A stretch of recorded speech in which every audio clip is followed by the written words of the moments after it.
ಭಗವದ್ಗೀತಾ ಅಧ್ಯಾಯ 6 ಧ್ಯಾನಯೋಗ ಶ್ಲೋಕ 20 ಯತ್ರೋಪರಮತೆ ಚಿತ್ತಂ ನಿರುದ್ಧಂ ಯೋಗ ಸೇವಯಾ ಯತ್ರ ಚೈವಾತ್ಮನಾತ್ಮಾನಂ ಪಶ್ಯನ್ನಾತ್ಮನಿ ತುಷ್ಯತಿ. ಕನ್ನಡ ಅನುವಾದ.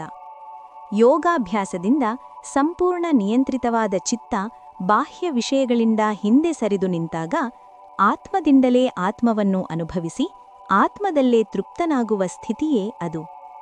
ಅರ್ಥ: ಮನಸ್ಸು ಹೊರಗಿನ ವಸ್ತುಗಳತ್ತ ಓಡುವುದನ್ನು ಸಂಪೂರ್ಣವಾಗಿ ನಿಲ್ಲಿಸಿದಾಗ ಅದು ಖಾಲಿಯಾಗುವುದಿಲ್ಲ, ಅದು ತನ್ನ ಮೂಲವಾದ ಆತ್ಮದಲ್ಲೇ ನೆಲೆಸುತ್ತದೆ.